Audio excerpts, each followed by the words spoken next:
In the heart of Lagos, where the sun bakes the rooftops and people chase miracles more than money, stood a popular church, Fire in Zion Ministries. The city knew it by one name, the home of instant healing, and at the center of it all was Pastor Deborah, a woman loved by many, feared by some, and blind to the line between power and pride.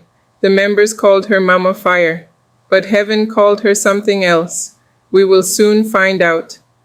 Pastor Deborah, preaching fiercely. When I speak, sickness disappears. When I command, demons scatter. You cannot reject what heaven has approved. Somebody shout hallelujah. The congregation roars. Her ministry was loud, dramatic, fearless, and for many effective, but power without compassion is a dangerous thing. Introducing Sarah, the lady from America, cut to New York. Cold gray winter air. A young woman sits on a sofa, hands shaking.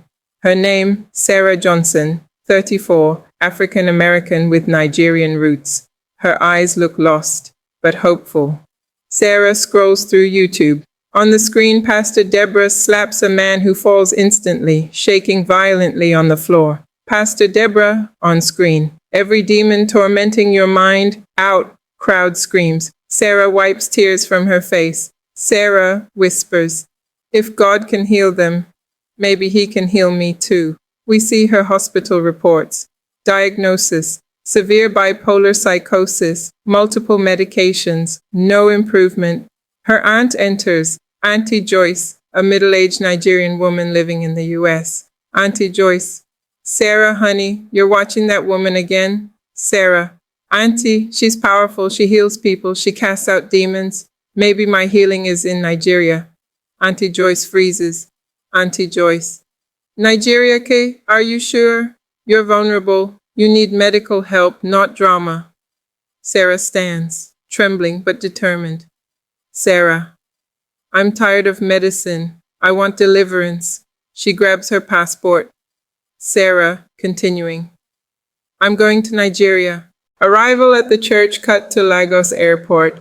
Bustling, noisy, chaotic. Sarah steps out with 2 heavy bags. Her eyes scan everywhere. Taxi drivers rush at her. Taxi driver, Madam, where you are going? Lekki, Ikeya, Festac? Sarah raises her phone. Sarah, Fire in Zion Ministries. Drivers exchange a knowing look. The name is famous. Cut to the church compound. Ushers rush to greet foreigners. They are treated specially. Usher 1. Welcome, sister. Mama Fire will be so happy to see you.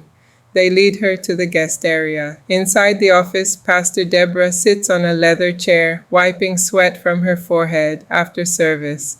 Sarah enters slowly. Sarah, softly.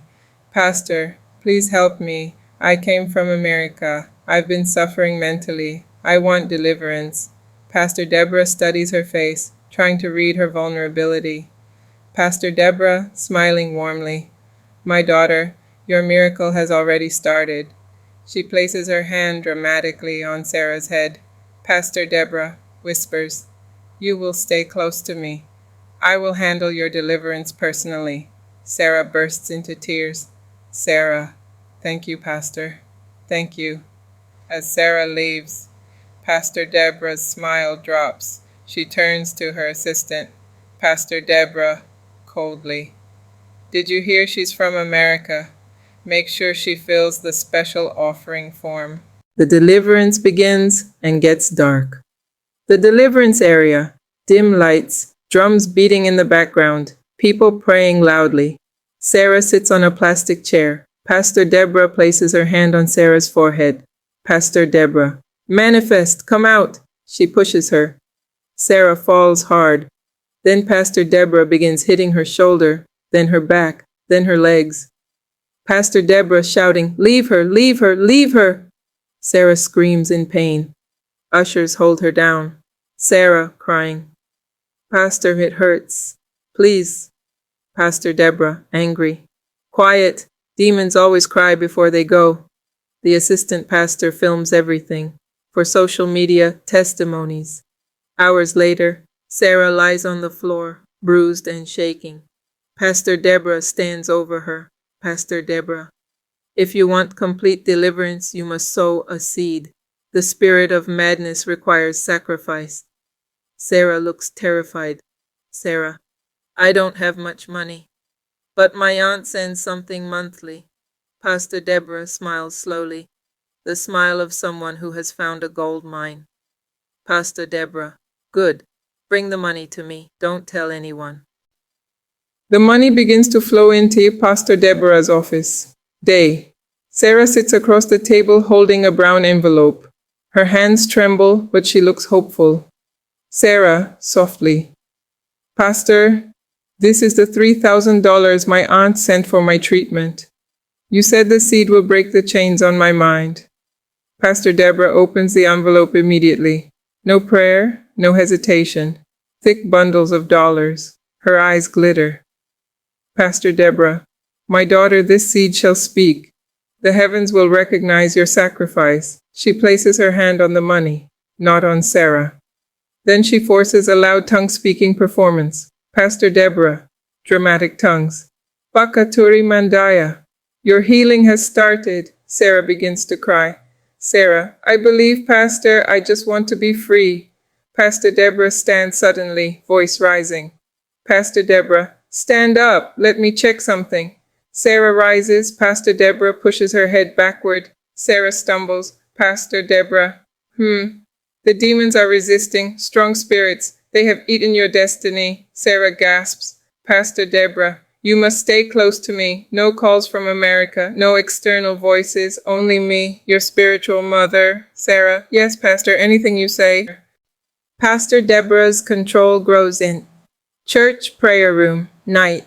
Sarah now sleeps in the church guest quarters. She wakes up to the sound of shouting. Pastor Deborah barges into her room with 2 assistants.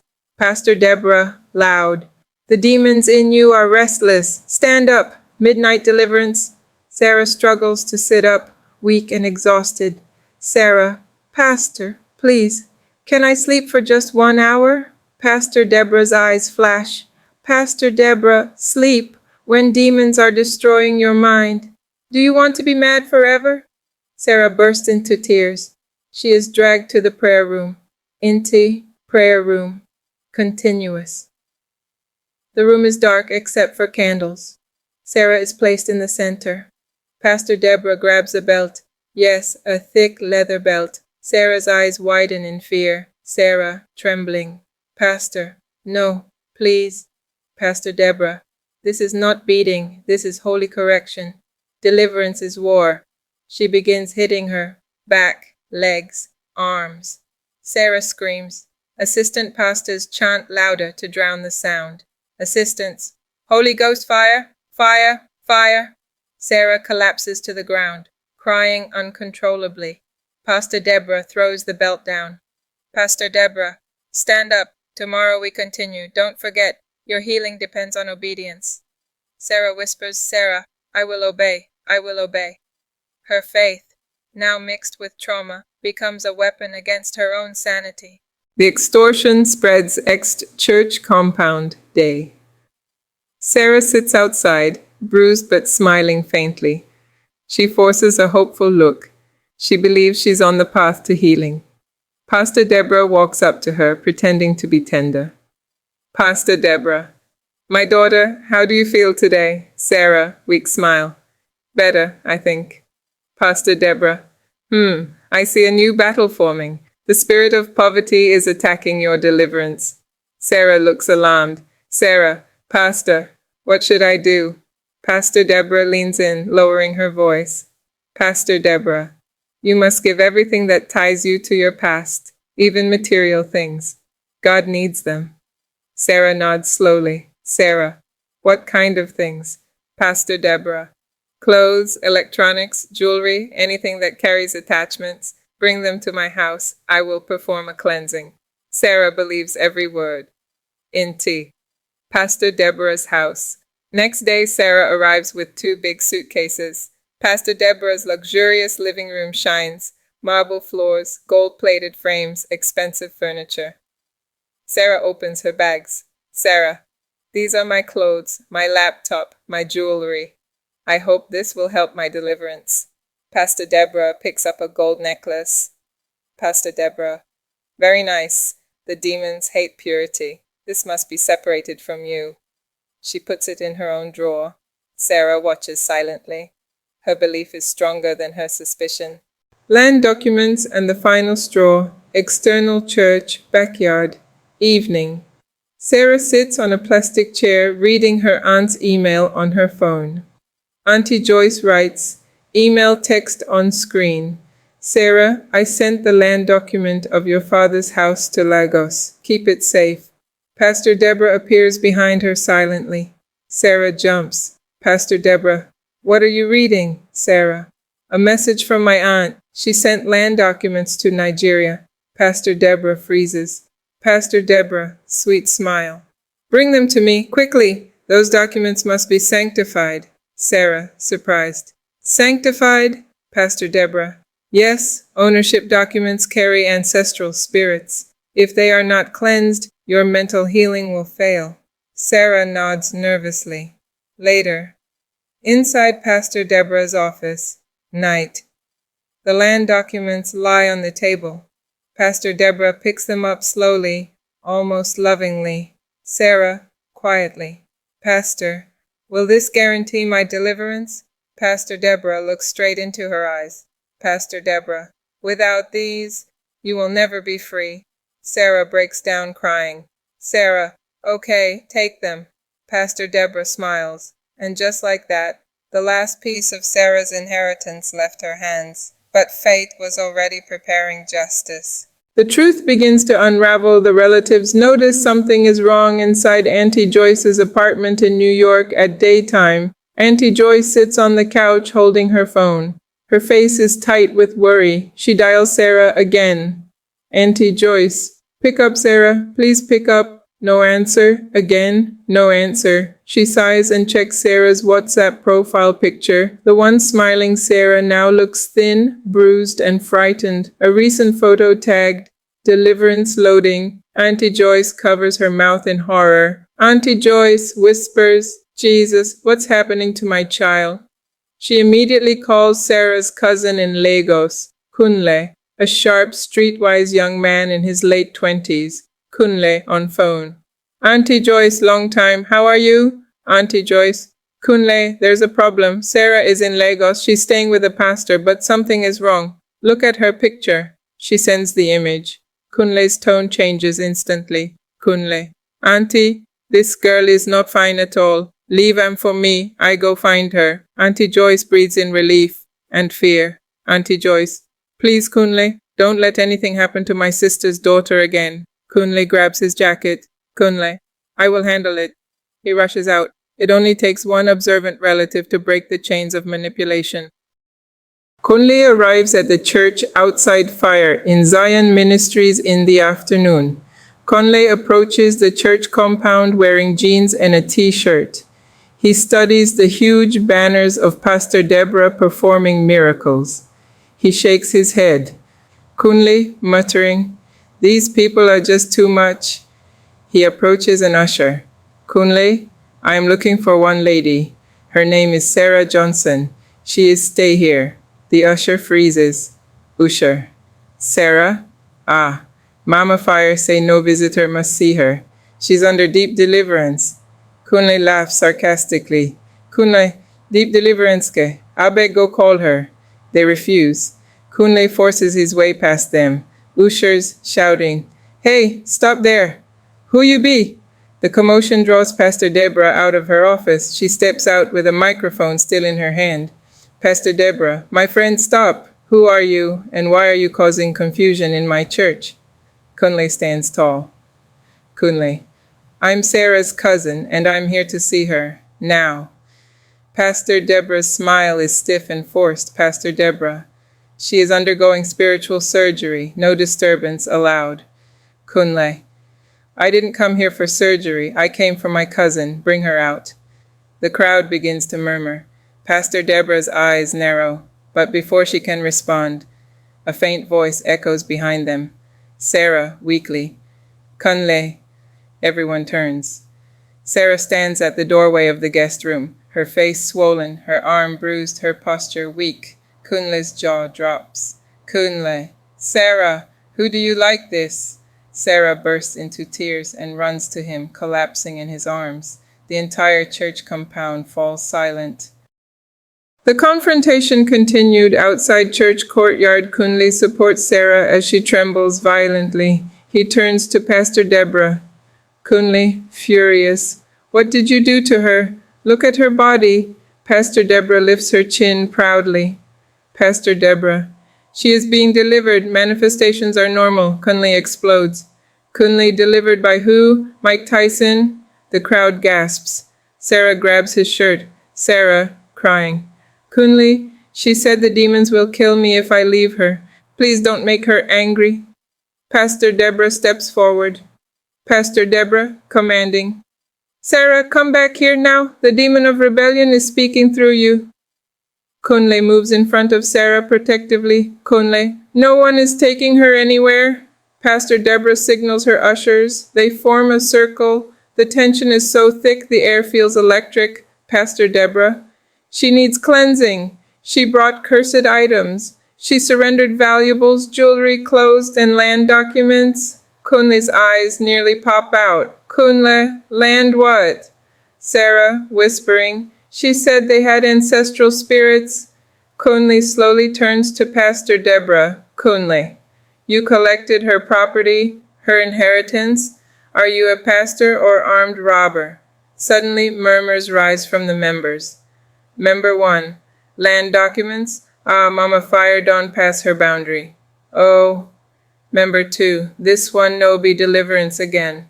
Pastor Deborah sees the crowd turning. Her voice rises sharply. Pastor Deborah, silence. This is rebellion against God's anointed. Kunle laughs coldly. Kunle, no, this is rebellion against wickedness. The crowd becomes louder. Member 3, make she return everything. Member 4, this girl needs hospital, not beating. Pastor Deborah panics. She tries to regain control. Pastor Deborah, you people don't understand. I am the chosen vessel. Kunle points at Sarah. Kunle, chosen vessel or not, you will explain how a mentally fragile woman ended up like this, under your care. The ushers begin lowering their hands. Even they look unsure. The atmosphere cracks, and this was how the wall of fear around Pastor Deborah began to crumble. The exposure inside Pastor Deborah's office. 10 minutes later, church elders gather inside. The room is tense. Sarah sits beside Kunle, shaking. Pastor Deborah sits opposite them, arms folded, angry but pretending to be calm. Elder Miriam, the oldest woman in the church, speaks. Elder Miriam, Pastor Deborah, is it true you collected land documents from this girl? Pastor Deborah scoffs. Pastor Deborah, everything I did was for spiritual cleansing. Kunle, cleansing or stealing? Pastor Deborah snaps. Watch your tongue, young man. Elder Miriam, and the bruises on her body, the beating, the midnight whipping, explain that too. Pastor Deborah slams her fist on the table. Pastor Deborah, I did what God instructed. Elder Miriam stern. When did God start sending pastors to flog sick people? Silence. The assistant pastor enters quietly, shaking. He places a flash drive on the table. Assistant pastor, I'm sorry, Pastor. I can't lie again. I recorded everything. Pastor Deborah's face goes pale. Kunle stands, furious. Kunle, where are the documents you collected? Where is her money, her belongings? Pastor Deborah stays silent. Elder Miriam turns to her. Elder Miriam, if you don't open your safe now, we will. Pastor Deborah finally breaks. She rises slowly and walks to her safe. She unlocks it. Inside, Sarah's land documents, her jewelry, her laptop, cash bundles, and envelopes with her name written on them. Sarah bursts into tears. Sarah, she told me God asked her to take them. Even the elders gasp. Kunle picks up the land documents and hands them to Sarah. Kunle, never again, I promise you. Elder Miriam shakes her head sadly. Elder Miriam, Pastor Deborah, you have disgraced the name of God. The church erupts outside Fire in Zion Ministries. Outside the office, day. The office door bursts open. Word spreads faster than wildfire. Church members crowd around as Kunle walks out carrying Sarah's belongings. Pastor Deborah follows, sweating, shaken, and humiliated. Member 1. So it's true, she kept the girls' land documents? Member 2. And money, plenty money. Member 3. Angry. Pastor, how could you? Pastor Deborah lifts her hands dramatically. Pastor Deborah. The devil is attacking me through jealousy. These people want to destroy my ministry. Kunle steps forward. Kunle. You destroyed it yourself. All the beating, the midnight flogging, the manipulation. You did that. Sarah clutches his arm, trembling violently. Sarah, sobbing. She said God wanted my inheritance. Another elder, Elder Samson, walks forward. Elder Samson. Pastor Deborah, until this case is investigated, you are hereby suspended from ministerial duties. The crowd gasps. Pastor Deborah's eyes widen. Pastor Deborah, you suspend me? Me, Mama Fire? I am this ministry. The members step back from her, one by one. A silent rejection. And that was the moment she realized power built on fear collapses the moment fear is removed. Sarah breaks down inside Kunle's car, driving away. Evening. Sarah sits in the passenger seat, hugging her backpack tightly. Tears stream down her swollen cheeks. Sarah, whispering, I trusted her. I thought she would help me. Kunle glances over, his voice gentle. Kunle. Sarah, you need real help, hospital help, not beating, not manipulation. Sarah turns to him, voice trembling. Sarah, did God really want me to suffer like that? Kunle shakes his head. Kunle. No. What that woman did was not God. It was wickedness wearing a church cloth. Sarah sobs uncontrollably. Sarah, I feel stupid. I feel empty. She took everything, Kunle. Everything. He reaches out and rests a hand on hers.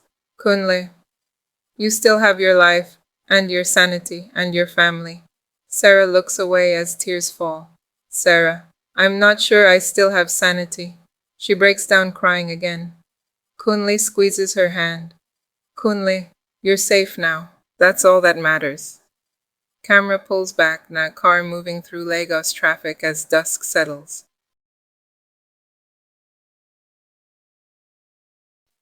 The report on the fall of Mama Fire inside newsroom at night, a TV news anchor speaks. News anchor. Breaking news. Popular deliverance minister Pastor Deborah, also known as Mama Fire, has been accused of abuse, extortion, and fraud. Cut to inside Pastor Deborah's house. Same time Pastor Deborah watches the news, pacing furiously. News anchor VO. A foreign church member under her care was found bruised, beaten, and stripped of her properties under the guise of deliverance. She screams. Pastor Deborah. Lies! All lies! Her phone buzzes nonstop, texts popping up. Is this true, Pastor? Mama Fire, respond. We are leaving the church. How could you do this then? Shame. She throws the phone across the room. And so a ministry built on intimidation always collapses under the weight of truth.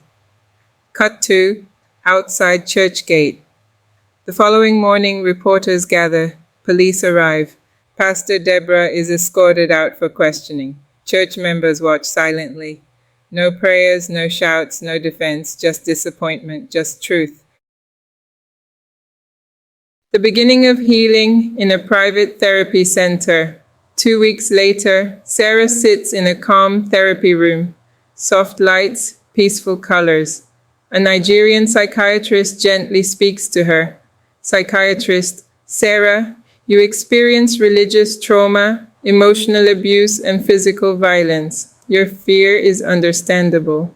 Sarah wipes tears. Sarah, why did I believe her? Psychiatrist, because you were looking for hope, and she offered counterfeit hope. Sarah nods slowly. Psychiatrist, continuing, but the fact that you're here today means you're strong. You survived what many don't.